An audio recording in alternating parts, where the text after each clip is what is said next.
Participate in a conversation with once conservative, now liberal Midwest mastered prepared special education high school teacher and a self-proclaimed devil's advocate, East Coast conservative liberal, baccalaureate prepared registered nurse.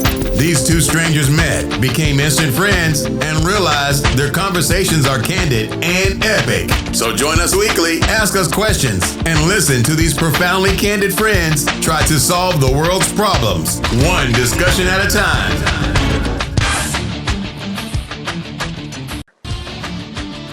Hey, welcome to another exciting episode of The New Theory with Monet and Jared, aka TNT with MJ. I am Jared. I'm Monet. And together we're teaching minds and nurturing souls. And this week we are extremely excited to welcome back a previous guest that we've had, a friend of the show. He is now Councilman DeAndre Jones, councilman for the city of Fayetteville from Ward 1, if I remember correctly. And if I'm not also mistaken, the first Black councilman? The first African-American, the first Black councilman since Fayetteville transitioned to its current form of city government.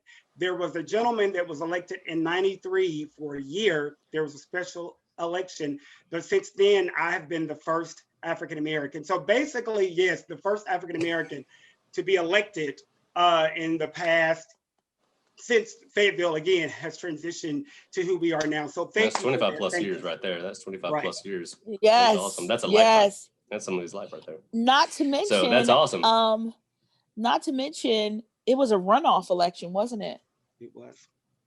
Nobody got the majority, so you had to do a runoff. And if I saw the numbers, if I remember the numbers right, you won in a landslide.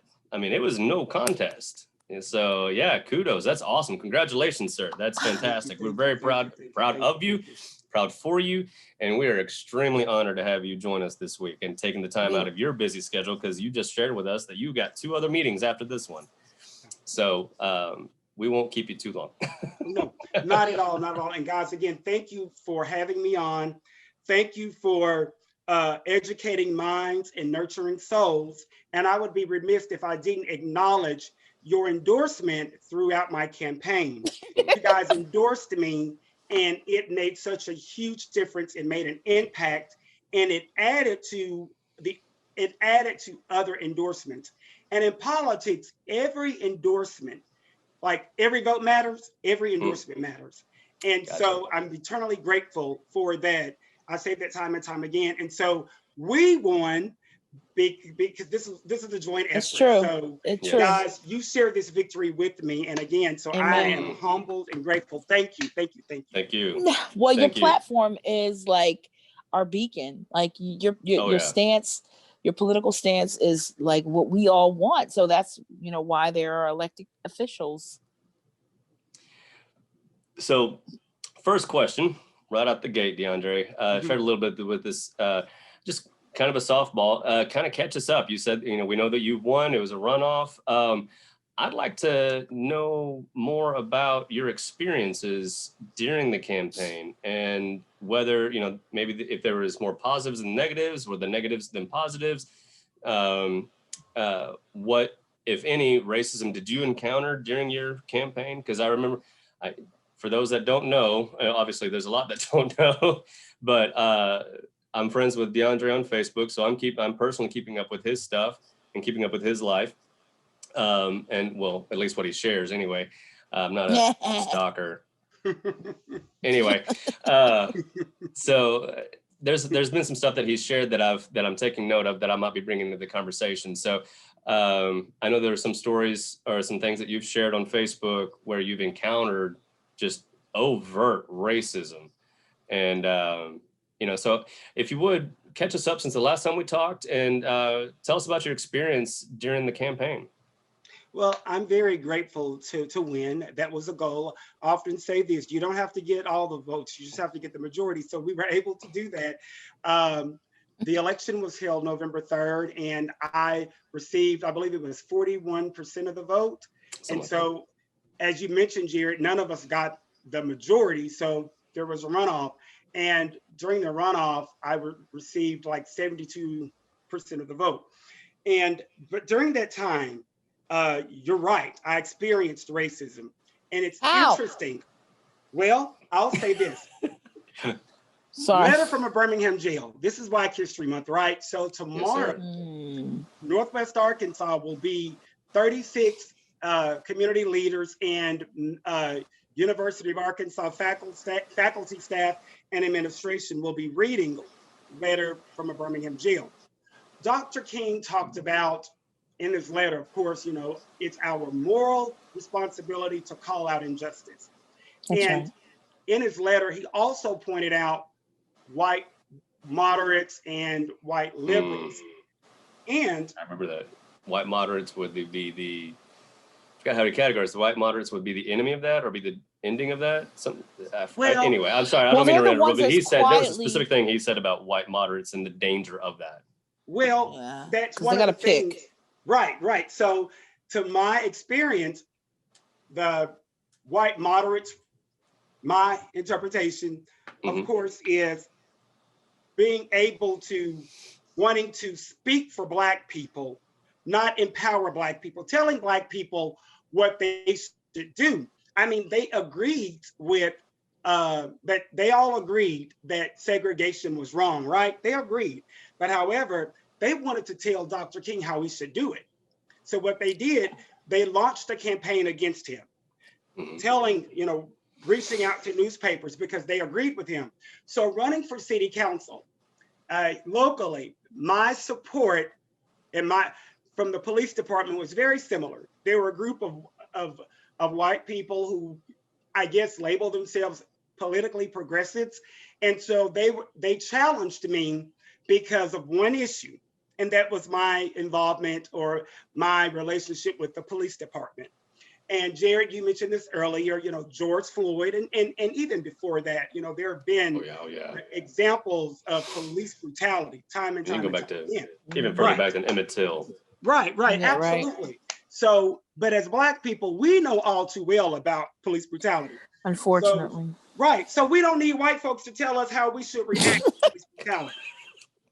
And what was weird was the gentleman that ran against me, no offense, said that he supported Black Lives Matter. And in my bio, I organized Black Lives Matter in Fayetteville. And Black Lives Matter, one of the things the call for is representation. So if you believe that Black Lives Matter and you support the entire platform, then why would you run against the Black Lives Matter lead activist in Fayetteville? Can someone make that make sense? So it's like you just wanted it for political fanfare. You didn't need the organization means nothing to you. Right. So ego. Sorry. Right. So here I am, working with the police department even before.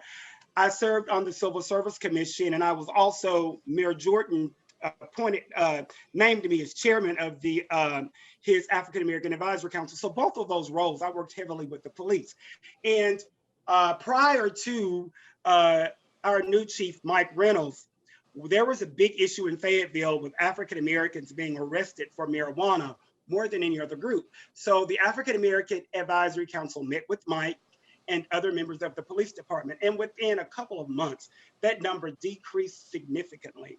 And we also saw a decrease in other things. Policing in certain neighborhoods. I mean, there were complaints from many members of our community that they felt that they were being stereotyped. Well, our current chief, Mike, and the department have been intentional and deliberate on making sure that they protect and serve, and that in the way that's equitable. And so because of working with the advisory council and the training and Mike's leadership, we have noticed that the African Americans in Fayetteville, their experience or their perception of the police, based on what I know, and I'm not speaking for everyone, but based on what I've heard, it hasn't been that problematic because of the relationship building between the African American Advisory Council, African American pastors, and different African American individuals working with the police department to ensure just that.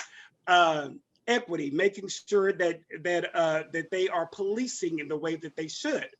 Mhm. And but I think the challenge was that going back to, I guess, the white progressives had a personal vendetta against the police department, and that's fine. But one of them even went around and called Black people to tell them that they should not support me because I'm cozying up with the police, and called Black folk and told Black folks not to vote for me because I'm a Black man, but I'm Black, but I work with the police.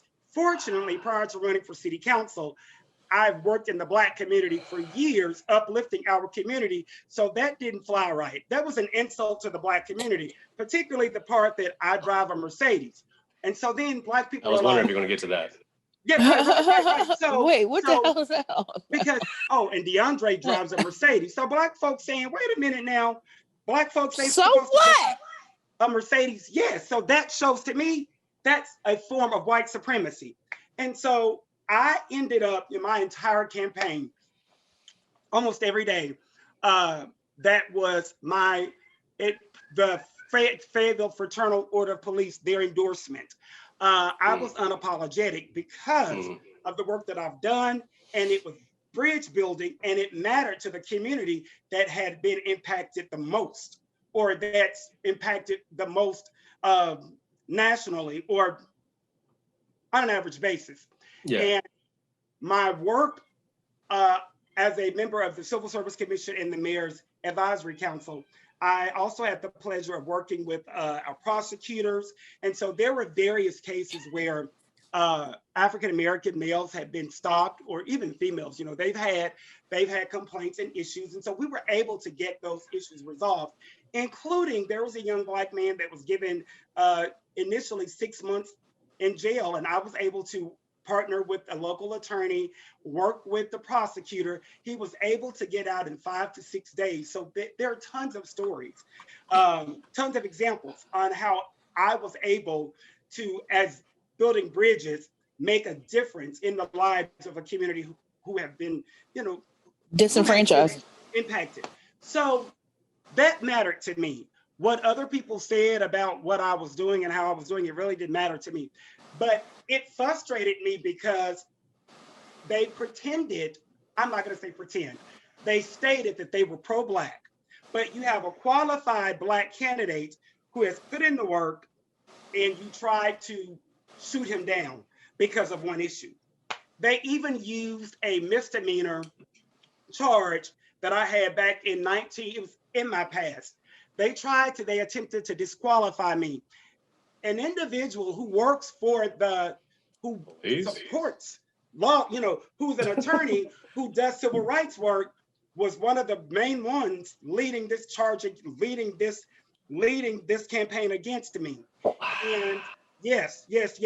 But I remained focused. My campaign staff remained focused. I was able, and I think for me, I felt very vulnerable. So me running for office and being elected, if I'm feeling vulnerable and powerless almost, imagine what others feel. So and they're not even in that position. Right. So I was able to get my record expunged. And so I went harder. Then I'm like, okay, I've got to win this election to make sure that other folk have the same opportunity that I do. And so I was able, to get my record expunged, because I didn't know that a misdemeanor could DeAndre, disqualify me. I wanted to point out the fact that you wanted to do a collaborative effort with one of your platforms was, instead of denouncing and defunding the police department, you're more about re-education, reform. Yeah, actual reform. Actual reform and community collaborative efforts. And Yes. that was one of the things, ironically, the progressives were trying to shoot you down on. Is that what you're saying? That's what I'm saying. Because it goes back to Dr. King. You didn't do it our way. So Black Lives Matter. Okay. Do Black Lives matter, or do Black Lives matter if they agree with you? Or do Black Lives matter if they want to run for office, or when do Black lives really matter? Because I've noticed every Black candidate in Fayetteville has had the same problem for the same group of individuals. So we get to call out what it is, hypocrisy.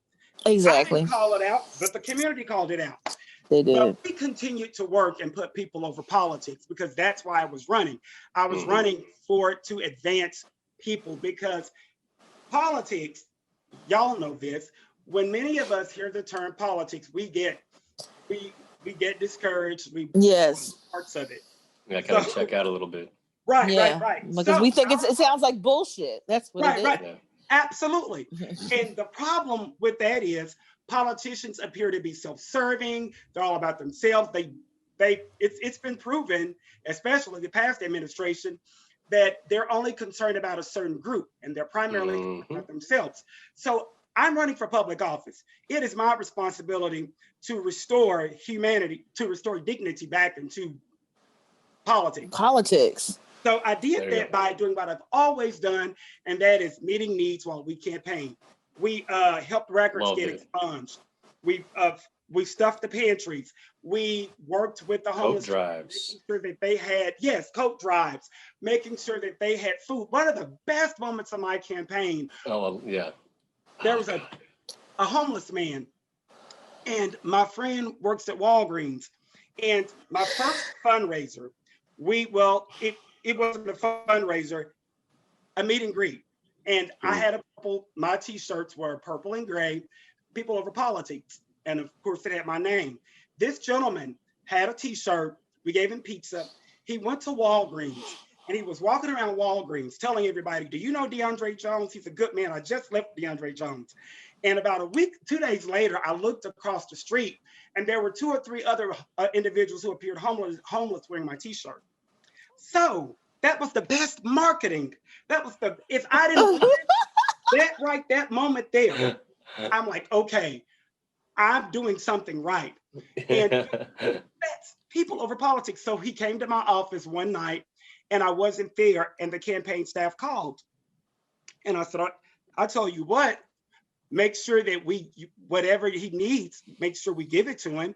And they said, okay. I said, what does he need? And they said, well, he needs, a couple of dollars. I said, well, I'll take it out of my own pocket and give it to him for whatever he needs, food or whatever. It is not up to me to decide what this man needs this money for, because I don't get to decide that. I mean, we gave it to him. That was it, because there was a need, and it was cold, and everybody needs food and shelter and those things. So I wanted to do the right thing. Absolutely. And so those were the highlights of my campaign. We outraised our opponents. Every single dime came from, there was maybe 5 to 10% came from out of the state or out of Fayetteville, but 90% of our funding came from Fayetteville individuals. Not a single dime came from any other group except the Chamber of Commerce, and that was a $100 endorsement. Not a real estate corporation, the commission, none of that. Yeah. Woo! Speak. That's the people. Yes. We raised almost $18,000 without in-kind donations, because we kept it focused on what it should be, and that's the people. We did not, we could have played dirty politics. We could have fired back, because our opponent, that was the first time he ever even voted in an election, was when he ran. So we could have pointed out all of that. We could have pointed out the fact that 85% of his money came from the real estate commission, individuals who don't even support rental rights, and almost 80% of our ward are renters. I could have pointed that out, but I didn't. I stuck to the message because that was the right thing to do. And so, yes, I experienced challenges, but the greatest victory was when individuals who didn't think they had a voice came out to the polls, not once, but twice, to cast their vote for people over politics. That's right. Awesome. That's right. That's awesome. That's right. That's right. Because they had to come out for the runoff too. Yeah, and they came back out twice. Yes, they did. That's awesome, DeAndre. That's just awesome. While you were talking, granted, totally pay attention, but the thing that kept repeating in my head was a quote that I heard first from Oh my gosh. The guy who hosts United Shades of America. Kamal. Guys, I can't remember his first name, but Kamal, comedian. He hosts the CNN show, United Shades of America. Anyway, I heard him quote something to the effect of, in the South, whites don't care how close you get, don't care how close blacks get, so long as they don't get too high. Mm-hmm. In the North, they don't care how high blacks get, so long as they don't get too close. Too close. That's right.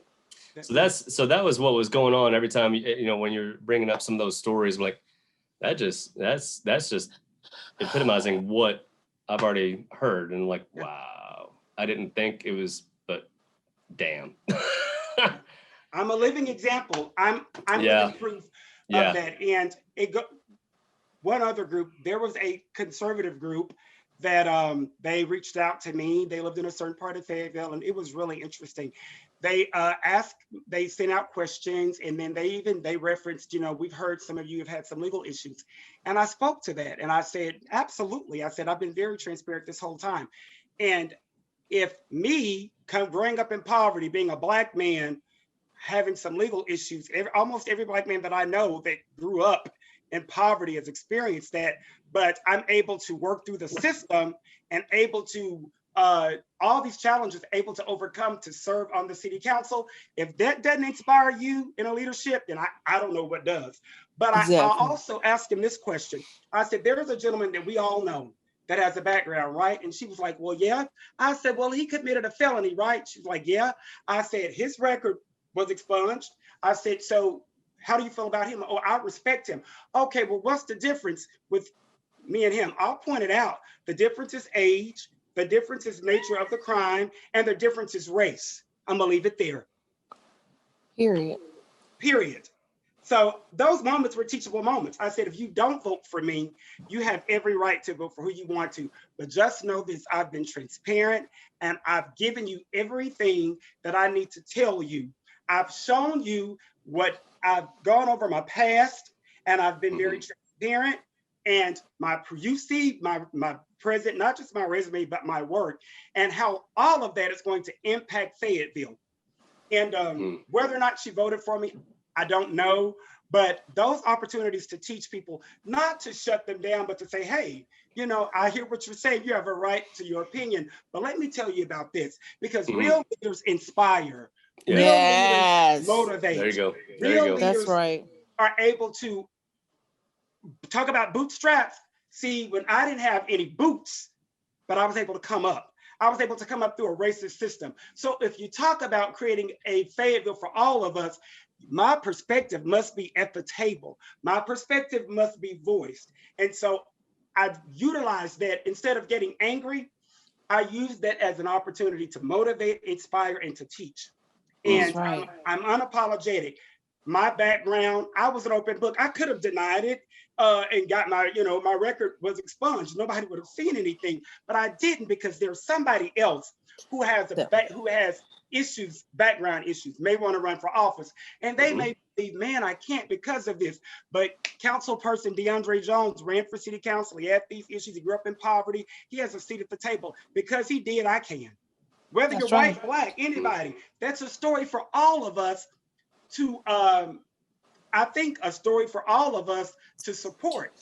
And so that motivates me. That informed my platform, being an example to other people, because let's face it, your politicians, folks that run for office, a lot of them have a lot of money, they're privileged, and they represent others. And that is a problem. That is one of the problems that we've had in America.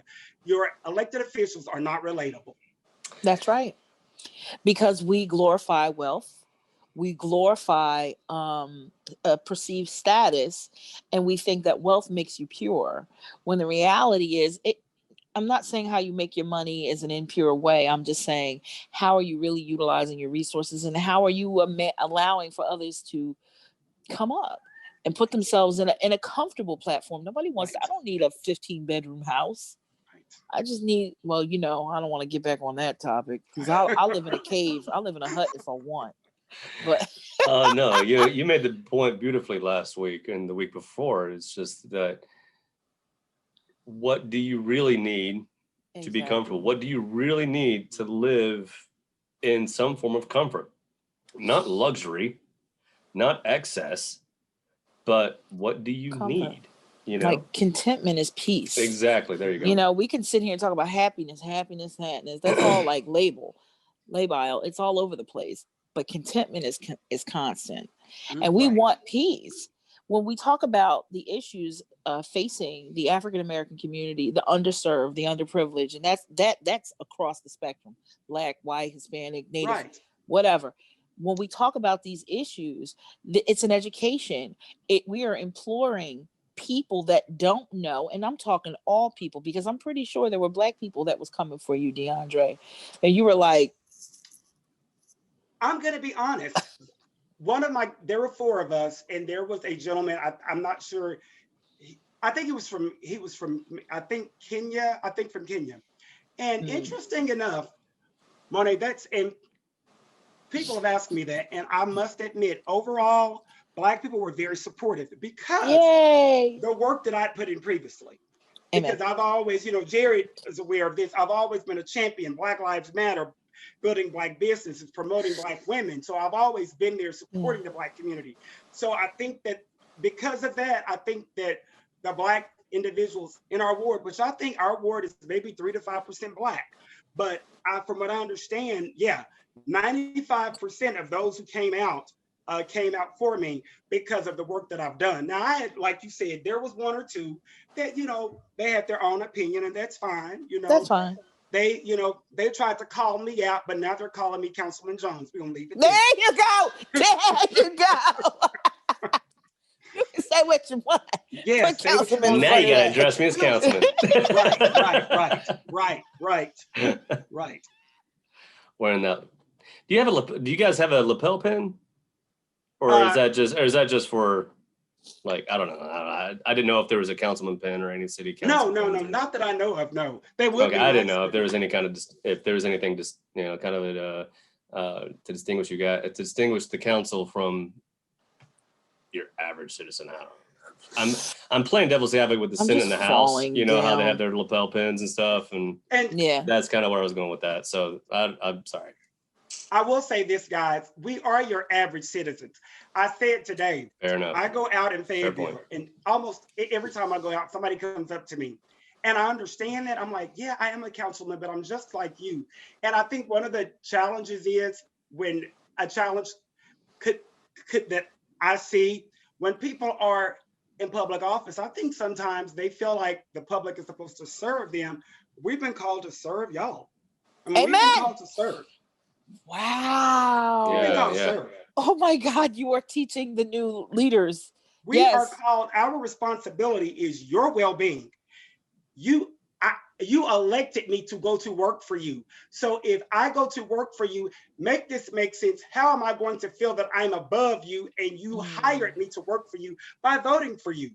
It's just that simple. And we need to put that back into politics, making sure that we're doing it for the right reasons. So every day I tell folks, no.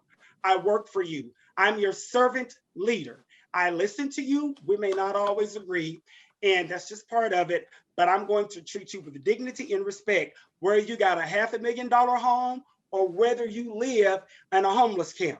It doesn't matter. I'm putting your priorities, your concerns are first. And that's right. That's my focus. One of my focus. So then in 2022, you're going to run for governor against Sarah Sanders. Is that what's going to happen? I'm just saying. I'm just throwing that out there. No, Jared. He got to do mayor. He got to do mayor and then governor, then senator, and then he's already got the backing. He's already done the work. He's already done the foundational work. Let him just build his record. I'm just saying. Because it's coming. I'm going to go on the record. We don't need Sanders in the office. I'm just saying. Look, we need another Huckabee. 1618? What about 1618 in education? Oh, you mean 1619? Come on, 1619. See, I'm working and I'm learning. So that actually is a really great segue because I'd love to get your perspective on this. Being an Arkansas resident, you graduated high school. You graduated high school in Arkansas. You're Arkansas native, born and bred, just like me. What is your opinion on, or what is your take on the, there's two bills being presented right now in the House, for a House in Arkansas. And one of them is that I know of name is HB 1218, which is the banning of any kind of social teaching or any kind of teaching towards social justice based on race, gender, sexual orientation. And then the other one is actually the outright ban of the 1619 project curriculum. So love to get your perspective on that. I've been doing some thinking and a little bit of research, and Stephanie Jones, an assistant professor of education at Grinnell College, these were her words, and those words, I totally agree. Whether these bills pass or not, they demonstrate the persistence of backlash to curricula that center Black history and Black stories. Attempts to gloss over the more challenging parts of the country's story in schools didn't start with the Trump presidency or with the current Republican Party, and they won't stop with its conclusion. And we see that in Arkansas. This type of mishandling of curriculum has been in place since the United States public schools have been in place. They were not designed to educate Black children, and they were not designed to educate white children to be critical of anything related to the foundations of this country. But something feels different about this conversation, guys. And I think that, like she said, most disputes over history since the 1920s in this country have been about who gets included in the story. Movements for representation resulted in more people of color and more women being inserted into the dominant narrative of continual progress toward a more perfect union. This is the first time that we're debating in a substantive way, not just who should be included, but what their inclusion does to the story. I think the Republicans are right, and I'll agree with them when they say the 1619 project is a threat. I just think it's a good threat. Yes. Wow, I got chills on that. I got chills. It's a good threat. It's a great threat. That's a great threat. Because now it's exposing that the education system in this country has been designed to suppress thought and critical thinking. Absolutely. Period. Absolutely. Let's think about it, guys. What does education do? Education of any sort. When we're educated, what happens? Change. Period. Right. Evolution. So growth. When you don't receive that education, how can you change? Plain and simple. They don't want change. They want to keep it like it was intended for Black people for white people to not have the education to help the change, because they realize that Black people, we can be educated all we want to be. Yeah. But if white kids don't have the access to the same education because it moves all of us along, what good is it? Exactly. What good is it? Look, this Indian girl said when she was in secondary school. I'm an educator. I'm just sitting here loving this. I'm just like eating it up. I'm sorry. Keep going. Keep going.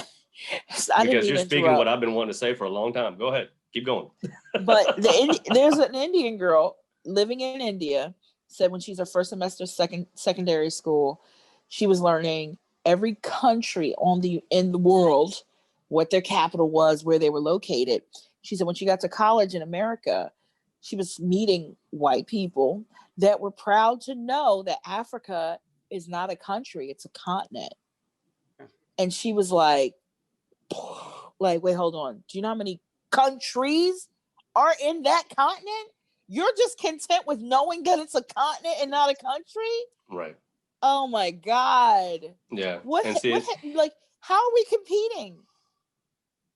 It's like, no, only a few of us need to know. Let everybody else just be like mindless and foolish. Right. And so that we can have the control, we can have the power. Right. Yeah. And I'm not going to lie to that point. I'm sorry. Go ahead. I'll just add to that.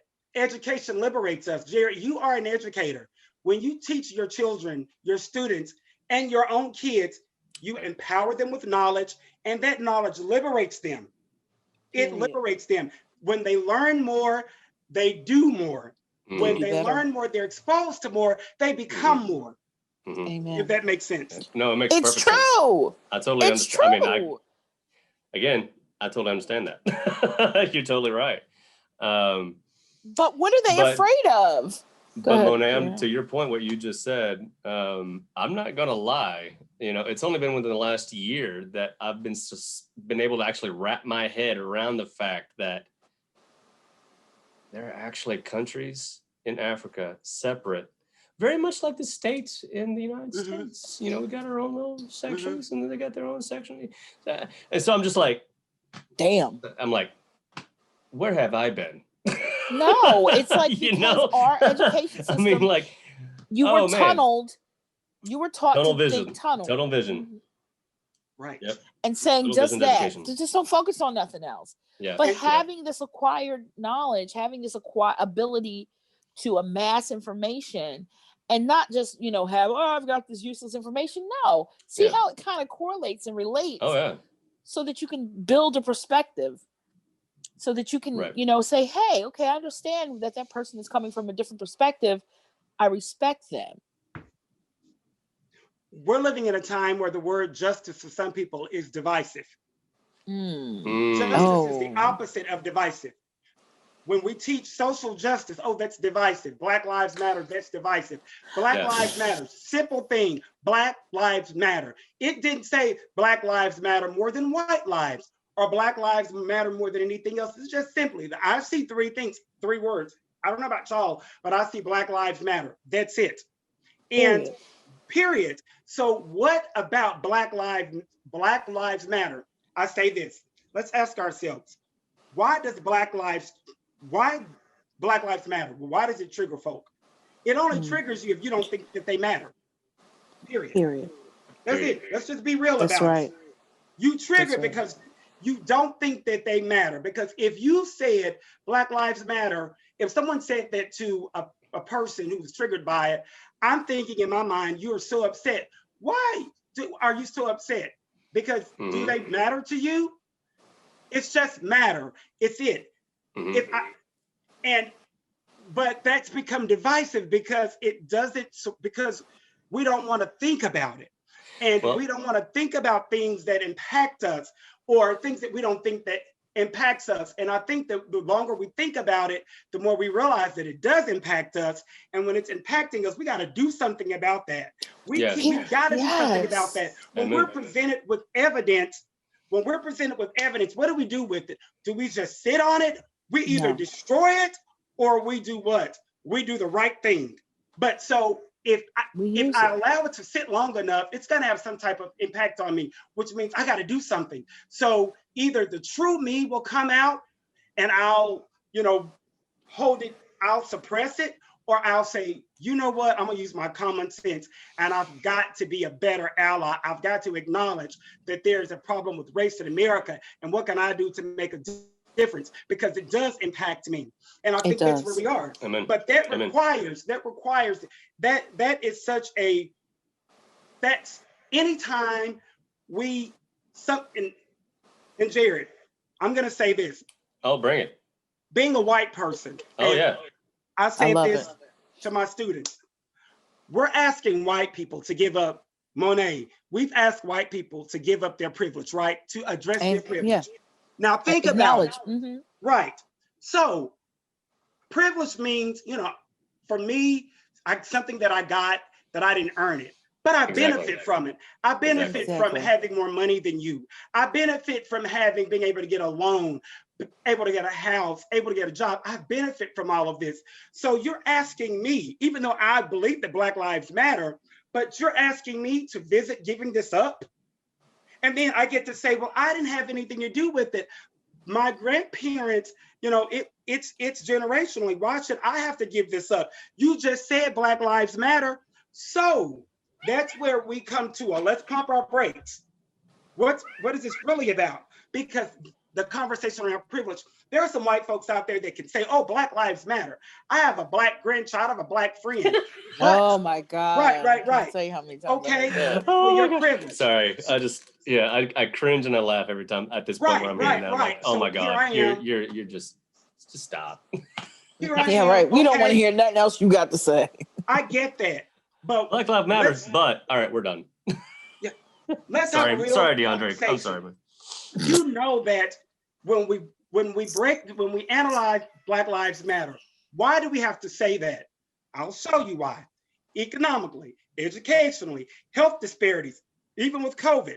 So what are you going to do because you support the movement? You can do something because you are privileged. What are you going to do? Educate. The ball's in your court. That's right.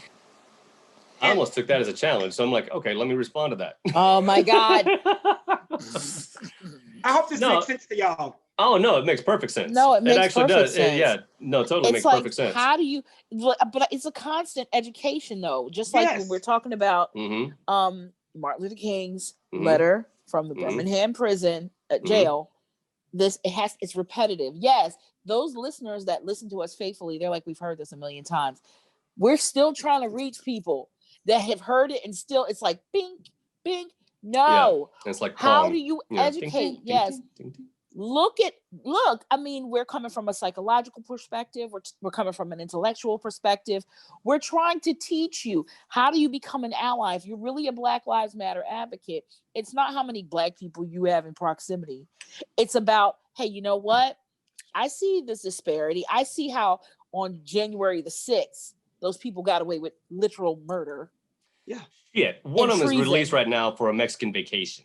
Yeah. Or a vacation to Mexico. And treason. You know, before her trial starts, before she goes to jail. Hey, let me go on vacation. So, what? But that's not white. Okay, so then if that's the case, what I need people to do is then go through all the court cases of brown, Black, and Native people and see the disparities. Okay, so you're like, okay, so now I have this knowledge. I know it's disparate. Now we need to write our legislators. We need to work with the legislative system and say, get these people out of jail. Yeah, vote out the people that's putting these, like literally, we talk about every 4 years that almost a year and a half ago, Jared. Let's do every 2 years. No, every 2 years we need the same volume. Yeah, we need the same vibrato. We need the same energy, because these city council members, love you, DeAndre, these judges, these sheriffs, they all need to be looked at and kick out. Yep, can't. Yeah, I can use that. Kick the fuck out. Get the fuck out. It's our show. We can say what we want. Right. Get the fuck out. We're done. Because you're not for the people. And we need people to realize we are for the people. But this is what happens, guys. When we disenfranchise people, that's the name of the game. I often say this: if voting didn't matter, why would they work so hard to keep people from not voting? Exactly. Like, it don't matter. But all this voter suppression, they're creating all these barriers because it does matter. We saw that at this election. And so we saw that back with Bush and Gore, at least. Right. That came out Right. George going to brother Jeb, hey, I need you to get rid of these votes. And so what did he do? Disenfranchised 300,000 votes, which gave Bush the presidency. Absolutely. And because Florida used to be blue. Right. And what happens to voters when those shenanigans take place?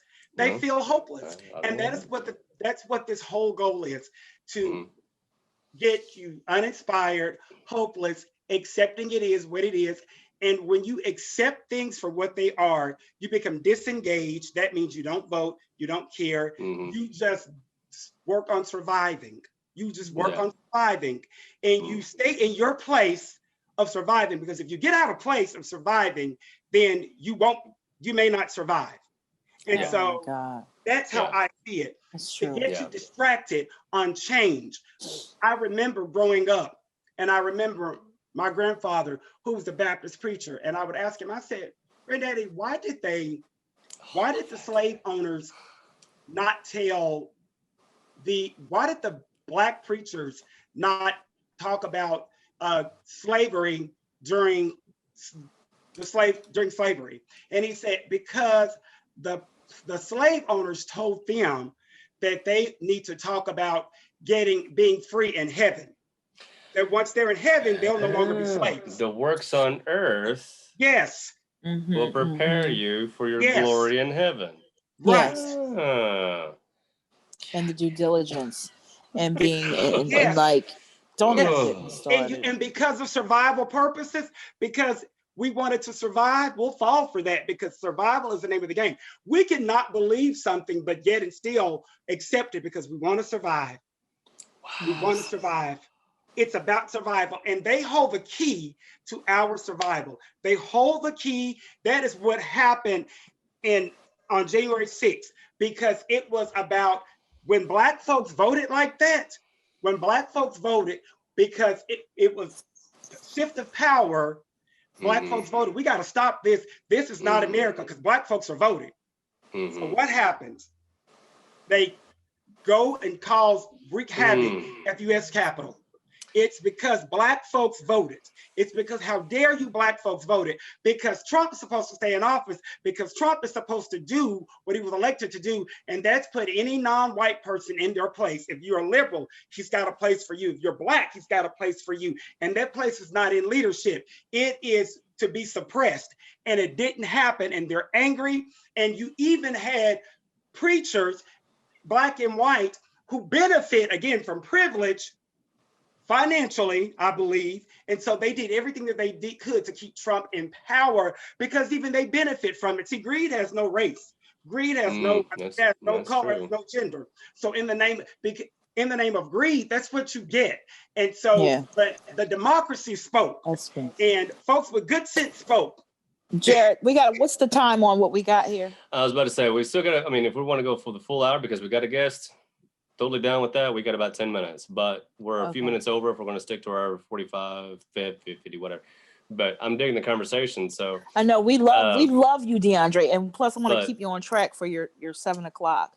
Yeah, that's also true. I forgot that he's got the 7 o'clock. So thank you for that reminder.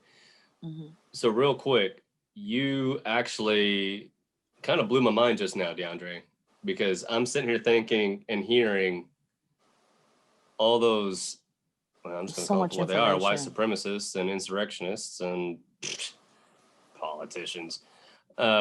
They stole the election. The election was stolen. And so you've just put a whole new meaning to that for me. Yeah. And so for those listening, I hope you caught that as well, because that's the first time that I've made any kind of connection to that whatsoever. And so that just kind of put a whole new, I don't want to say layer, because I don't want to cover it up, because I want to keep it exposed. But just, damn. Yeah. I mean, I don't really have anything else to say about that. Just, damn. Yeah. These guys, that just put a whole new twist on that story. On what just happened on January 6th. Yeah, exactly. That's what education does. The election was stolen. The election was, well, how was it stolen? Well, Black people got to vote. Wait, what? Pretty much. That was a simple equation. That's what math. See where education comes in? Now we can put math in and see how we solve for X. Period. Right. That was the equation. A plus B equals. That's how you solve for X. Yeah. Right, oh my gosh. Look, I want to put a little. I love that. Well, this is African American History Month, but education is for all of us. It's not about African American, Black. Right. This is American history. Amen. And DeAndre brought up somebody that I think we all need to research. His name is Bayard Rustin, Bayard, last name Rustin. And I'm just going to read a little excerpt. Rustin worked with A. Philip Randolph on Washington movement in 1941 to press for an end to racial discrimination in employment. Rustin later organized freedom rides and helped organize the Southern Christian Leadership Conference to strengthen Martin Luther King Jr.'s leadership and teaching. So that's just a small excerpt. That's about Black history. Let's learn about people in power and in leadership that move us all forward and that think about all of us. Yes. So we would like to extend a huge congratulations and thank you for being one of our major guests, one of our first guests from the very beginning. Yes, first repeated guest. Actually, you're the first one to come back. So yeah. I need you to email your address to Jared because we're gonna and a call. You got it already. Good, Jared. Because we're trying to get some merch together, and we need to send you something. Yeah, we're gonna send you some Thank you stuff. so much. And you guys don't have to do this. I appreciate it. I just want you guys to continue to do the work that you're doing because it is so valuable. And you are educating minds, and you are feeding souls, you're nurturing souls. I love that mission. And they're not just words, it's what you do. Absolutely. And it is that is what makes you're making such a difference through the whole country. And so guys, thank you so much. I'm just a small role in what you're doing. No, you're and not. It's nice to be appreciated, but I appreciate you. I appreciate you because, everybody comes on, they add to what you're doing. And so I just appreciate playing, just a small role in such great work that you're doing. Reestablishing the standard. No, DeAndre. No, you're through the stratosphere, honey. And I mean, if we feel as though we're definitely going in that direction, we're literally latching on to your we're catching on with the ice crystals that trail off that you see in the sky. Yeah, that's us. We're holding on. We're like, don't forget us. But we saw the potential. We did see the potential in the beginning. Okay. No. But you speak volumes. Yes. No. Thank you. Thank you for your kind words. Thank you for being a part of the show. Thank you for being a friend of the show. Yes. Definitely would love to have you back on 6 months in another 3 to 6 months. Love to have you back. Yeah. Absolutely. There's always more to talk about. Yeah. Right. Especially like at the end of the summer, like what can we do for the fall? I mean, my objective is to come out to Arkansas. Come on. Yeah, to visit. Yeah. To visit. I got to get off the East Coast, come and visit my family. We'd love to take this on a tour. We'd love to take a touring show. I shared this with Monet the other day, like touring shows. What? Yeah. Yeah. So that's kind of a part of one of our goals. To the people. Expand this, make this more of a full-time thing. So 4 to 6 months. 4 to 6 months would be over the summer for sure. Absolutely. DeAndre, thank you so much for joining us. You're welcome to go if you need to, but I'm going to go ahead and do our closing. Okay. Again, thank you for joining us.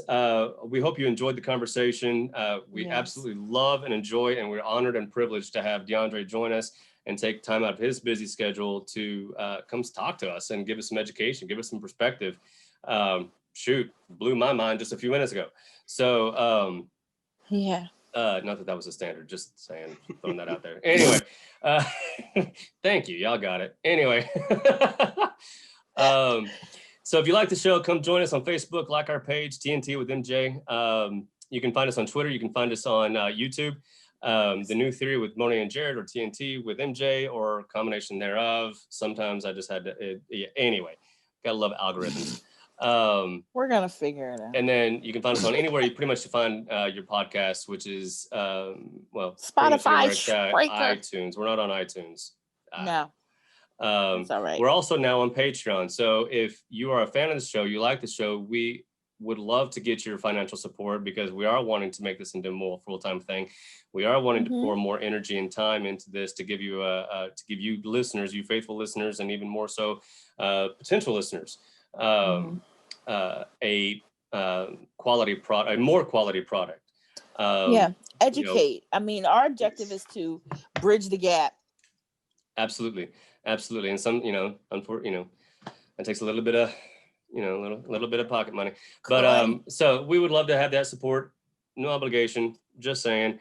But there are a couple of tiers there on Patreon. If you would, we would appreciate your support. If you want to support us, I'm just going to keep going. I'm just going to keep rambling because that's what I do. I'm a teacher. So that being said, Monet, final word. I would like for those of us to remember to vote every 2 years. Thanks to DeAndre, we're paying attention to our city council members because they are going to be our next major leaders, like mayors and senators. And Lazarus is in the picture as usual. Remember, we got to continue to love one another and respect one another. Amen. And listen. Amen. Until next time. Bye.